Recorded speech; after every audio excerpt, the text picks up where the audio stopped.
The picture I'm showing you on the screen is a family walking into a threatening black thunderstorm.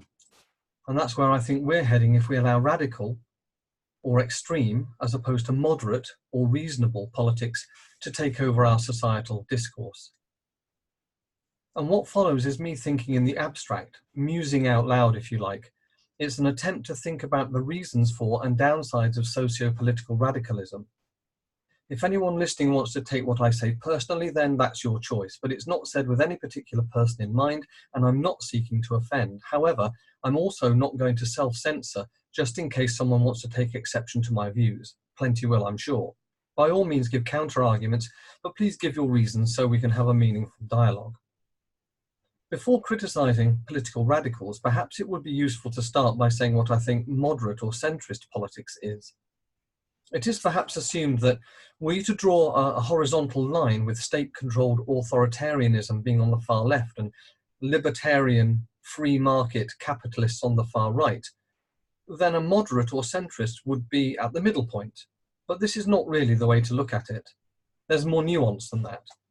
By the way, I've not used loaded terms like fascist or communist in my political extremes, as history shows us that fascist and communist regimes are in practice no different from each other. They're both authoritarian control of all aspects of society via the state machine. So, moderate or centrist politics is not simply about being very wary of extreme political policy positions, although of course it usually results in that. And what do I mean by extreme? No immigration, keep Johnny Foreigner out, is an extreme position, as is its opposite. Anyone who wants to come here can do so for whatever reason and stay for as long as they like, no questions asked. That's an extreme position as well. Being a political moderate or centrist is more an attitude than a point on an arbitrary political spectrum. So let me give some examples of politically moderate or centrist behaviour. A moderate centrist is not wedded closed-mindedly to their positions, being open-minded and prepared to change their view if the argument or evidence warrants it. A moderate will be prepared to sit and talk through difficult issues with people who disagree on a mutual good faith basis, without resorting to reciting ideological dogma or getting angry.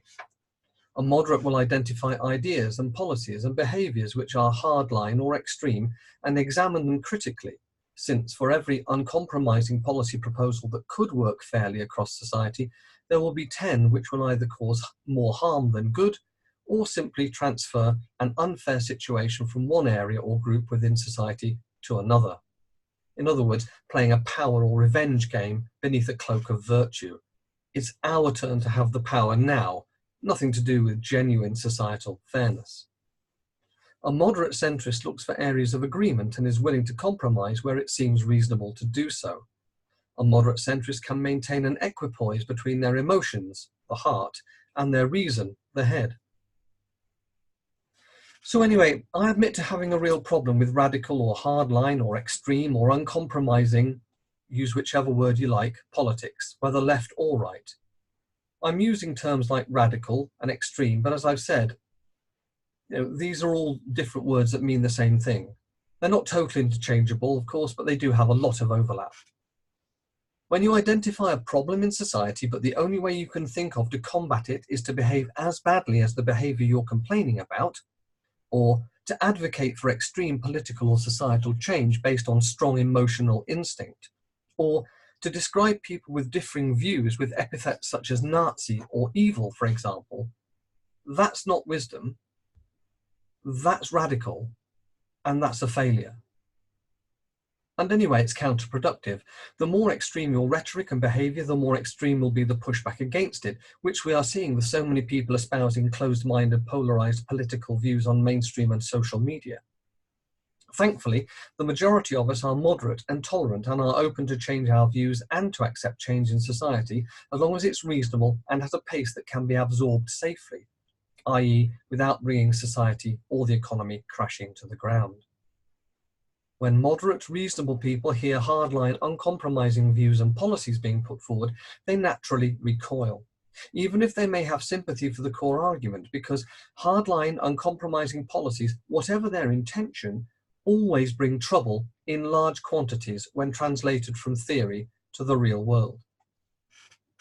You won't achieve a genuinely fairer society with angry, embittered, closed-minded, unfair, dehumanizing hatred of those who disagree with you. And you won't achieve it by tearing down the economy or society, whatever your ideology claims. And if in this piece it seems that, like, I'm talking more about the radical left than the radical right, it's because they have much more influence in society currently than those on the far right. In the past, when the National Front, or more recently the British National Party, were to the fore, I criticised them. Anyway, the things that seem to characterise political radicals, extremists, are, and of course radicals don't necessarily exhibit all of these behaviours all of the time, or not openly and obviously, but certainly the majority of them. Their political views are based on an unrealistically simplistic ideology, usually based upon grievance, with anger and or guilt and or envy to the fore. They hold to their ideological views with a closed-minded medieval religious fervour. Heretics are simply not tolerated. Look at the Twitter mobs, for example, who pounce on anyone not towing their line. They think people who disagree with them are stupid and or evil. They don't do compromise. They take their politics seriously to the point of caricature.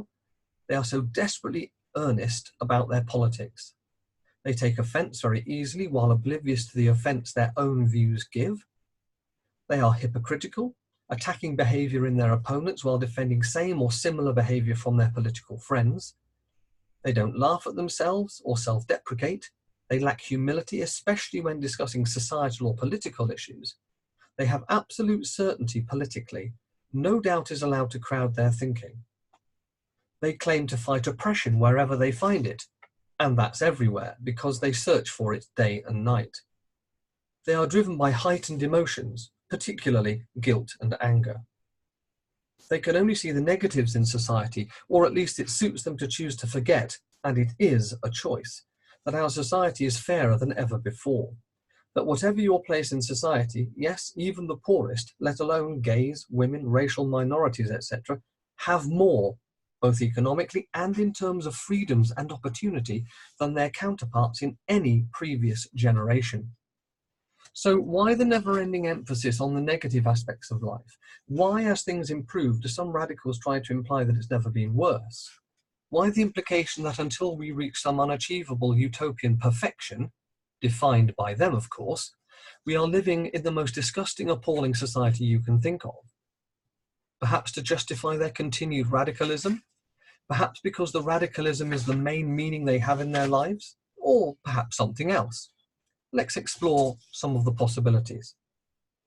I'll ignore the bad actors for a moment, those who deliberately exaggerate societal problems and foment unrest because they see it as a chance to gain power and revenge, though, sadly, I fear there are plenty of those, and focus on those who espouse radical policies who actually believe what they say. I don't claim expertise, but I'm very interested in behavioural psychology. Often the emphasis on the negative can be an outlet for guilt. Many of these well-intentioned radicals are middle or even upper middle class and, if not wealthy, then comfortably off financially. They feel such empathy for less fortunate people that it morphs into a personal guilt, even self-loathing. In turn, they feel angry. Angry either that they feel guilty because it's a terribly draining negative emotion, or angry that they can't wave a magic wand and make everyone equally happy. So they project their guilt and anger onto other individuals, or the government, or other groups in society. Guilt for the past, though they weren't there. Unhappiness with the present, I want everyone to be as fortunate as me. And fear for the future, what if things don't improve or even get worse?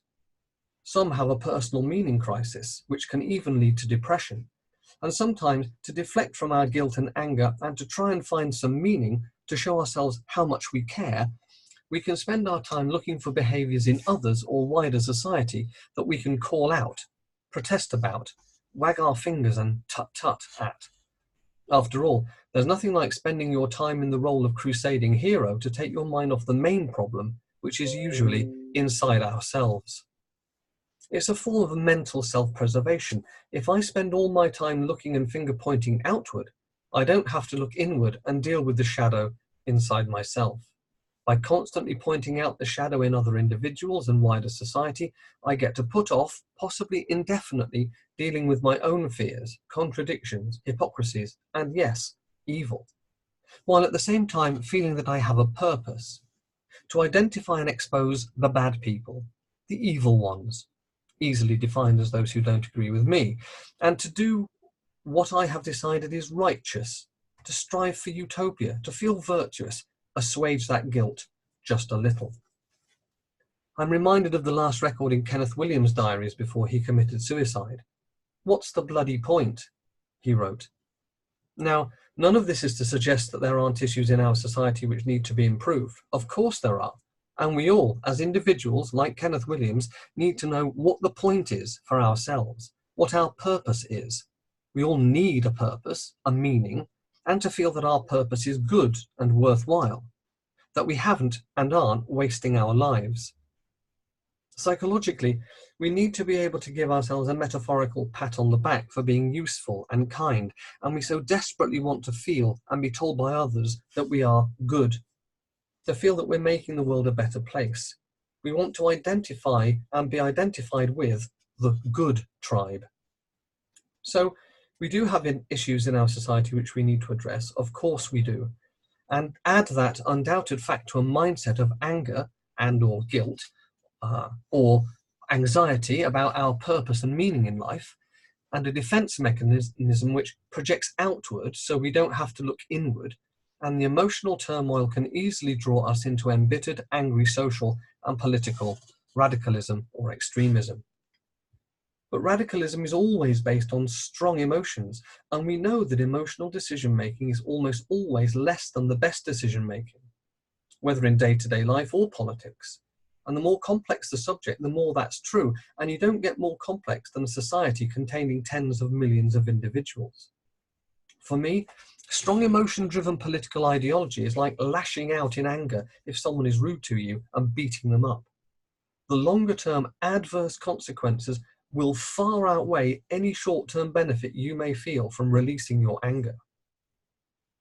That's not to say we shouldn't care or try to improve society where possible. We should, and thankfully most of us do, but caring and wanting to improve things for all is best done carefully and calmly, with a thought-through plan and set of policies that do as little collateral damage within society as possible, where we have tried to identify and address what will otherwise become unintended harmful consequences before we rush in with our knee-jerk, emotion-driven, simplistic solutions. And there has to come a point where we admit that we can't do any more without simply replacing one set of major problems with a different set, where we can't give more rights to one group without unfairly impinging on the rights of another. Of course, when that point of "this is the best we can realistically do" is reached, is what fair-minded, reasonable, moderate centrist people should be discussing in good faith. Absolute perfection, utopian goals are simply unachievable. Radicals, extremists, think not, and whatever is done is never enough, and in practice they are quite prepared to cause utter mayhem as they continually push for more, what they see as progress. So my fear about political radicalism is that it's driven in large part by the strong negative emotions I've mentioned already. These emotions, often raw and visceral, find a home in simplistic, absolutist utopian ideology, which in turn leads to simplistic, broad brush, one-size-fits-all, sledgehammer-to-crack-a-nut style solutions. Or too often, a deliberate exaggeration about just how big the nut really is, to justify the size of the sledgehammer their emotional ideology has already decided to use. The modern term for this is catastrophization. Something isn't bad or in need of improvement, it's a catastrophe, a disaster. So we have to act big and we have to act now. Oh, and here's a few easy silver bullet policy solutions that sound good if you don't think about them too hard, which will sort it all out and everything will be rosy in the garden. Yeah, right, because it really is that simple, isn't it? It wouldn't have all been done by now if it was. Let's not worry about the currently non-existent problems that our simplistic ideological solutions throw up elsewhere. where we appear to solve one problem, only to find we've created other problems, like an amusement arcade whack-a-mole game. But as long as the new problems aren't the ones that we care about, that's all right, is it? Really? And when it all goes belly up, which uncompromising, simplistic ideological policy programs always do, it'll be nothing to do with us, not our fault at all. It wasn't the simplistic ideological policies, the square policy pegs being hammered relentlessly into the round hole problems. Rather, the policies were just badly implemented. Or the people didn't react and behave to these correct policies in the way they should have. Stupid people. And if I were in charge, the utopia would have been achieved. Wow. And that's where closed-minded ideology has come in. Emotion-driven radicals use exaggeration and careful selectivity or ignoring of facts to catastrophize their chosen societal issues and insist that not just action, but overwhelming radical action is needed and that it can't wait but must be done immediately. That anyone who wants a different course of action just doesn't get it, or is just plain evil for opposing what is so obviously right. And of course, as long as they get their chosen societal issues prioritized as they feel they should be, any problems caused elsewhere in society by these ill-thought-through policies are just acceptable collateral damage. Well, thanks a bunch for that. Remember, the road to hell is paved with good intentions, and when you throw in the power-hungry, badly intentioned radicals as well, hell becomes an inevitability. Do we forget, for example, that there were two revolutions in Russia in 1917, the first by those that wanted to bring in a modern social democracy, and the second by the bad actors, the vindictive ideological radicals who weren't interested in that and just wanted power and revenge? The history of both communism and fascism in the 20th century tells us that loud and clear. It's always the bad actor radicals that end up in charge, not the well-meaning ones. Why? Because they have the crusading heat and determination of the zealot, while moderate, reasonable people just don't. That's why they're moderate and reasonable. Radical ideologues are prepared to fight longer and harder and dirtier than moderate people. It's as simple as that. And those who disagree with their ideology are at best stupid and ignorant, more likely bigoted or evil. And thus, whatever happens to them doesn't matter. It's all for the greater good. What a chilling phrase. It's for the greater good. But this is how dictators think, isn't it? And this is the core of the problem with radical politics. It's dictatorship in the making. Hitler, Stalin, Mao, Mussolini, Pol Pot, Kim Jong-un, etc. all thought like this, didn't they? They were angry at society. They felt frustrated and helpless at the injustices they identified. They had no power or influence and desperately wanted it. They formed a simplistic, emotionally driven ideology focused blindly on only the negatives in society. They ignored any good and focused only on the bad, fomenting trouble wherever anyone would listen, to the point that they were happy to bring the entire system down so they could reshape it in their own image. They thought what they were doing was right, was good, was necessary, was in the best interests of society, that the world would be a better place when they'd finished. As such, the ends justified the means. All the harm they caused, all the evil they did, was excusable, necessary even, because the end goal was so obviously right. The estimated 150 million death toll across all dictatorships in the 20th century bear witness to where this sort of shallow, simplistic, ideological politics leads. And that 150 million are just the dead. What about the countless others forced to live in drab, grey, joyless worlds with no hope for the future or freedom? No freedom of movement, no freedom of speech. All from supposedly righteous, uncompromising, simplistic ideology. Oh, but you say, I know no such radicals or extremists, and even in professional politics there are very few. I say, take the blinkers off. What about all the political activists and lobby groups and political journalists and social media trolls and openly political university professors, all of whom clearly have a radical agenda? They have plenty of influence and we can't vote them out. And anyway, what counts as radical or extreme these days? Here's the thing. Because radicals convince themselves not just that they are right, but righteous, They don't consider their policies radical or extreme. They just don't see it. As far as they're concerned, they're simply necessary, and their opponents stupid, selfish, complacent, or evil. And if we got a radical government, what then to do with all those who don't agree with the radical ideology?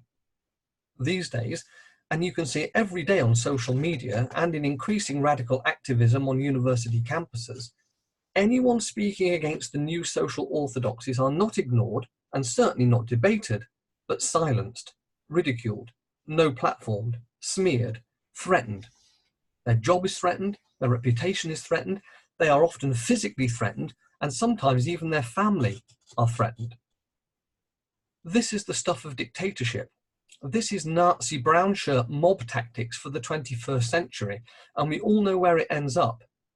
Finally, the radical self-righteous disappear their opponents without qualm or conscience, just like the dictators of the 20th century did and the remaining dictatorships still do today. We can't let it get that far. We often hear the phrase attributed to Burke, for evil to triumph requires only that good people do nothing. And it seems so obvious, doesn't it? But there's a problem here. Whether on the radical left or the radical right of politics, all radicals, captured as they are by ideology, are cult-like, absolutely certain that they are the good people, they are the righteous, and their opponents are the evil. That their opponents are the dangerous extremists, not them. The truth, as ever, will be somewhere in the middle. Both sides of any argument will have some good reasons for their views, but be blind both to where their arguments fall short and to any reason or sense in the opposing view. They are so heavily invested in their ideology, they can't afford to see or treat their political opponents as human beings worthy of being heard. They must simply be silenced. Once you humanize someone, you might start to like them. And then you might start questioning why this nice person that you like thinks differently to you. Then you might start questioning some of your own beliefs. What a disaster! Just think how foolish and guilty you'll feel, bearing in mind all the radical things you've been espousing for the last however many years. What all radicals have in common is that they aren't interested in any meaningful form of debate or discussion, let alone compromise. Their pride, egos, and blind faith in their ideology simply won't let them be reasonable. And this is why I do what I can to fight simplistic, emotion-driven radical politics blinded by wishful thinking. A simplistic ideology, it only has square pegs, wrapped up in a cocoon of absolute blind faith, a religious-style certainty that what they believe is right and good and true. And thus any behaviour goes. Those who don't like it will just have to shut up and lump it. Or else. We're back to the Crusades and the fatwas and the Spanish Inquisition and the rampaging Nazi mobs. It's appalling. And all in the name of tolerance and equality and righteousness. This first slide I'm going to show you is where I believe the vast majority, at least 70% of people are. They have differing views across a number of issues, and occasionally they will have a radical view on a particular issue, but overall they coalesce around a reasonable and tolerant central area. They can at least have a fair-minded discussion.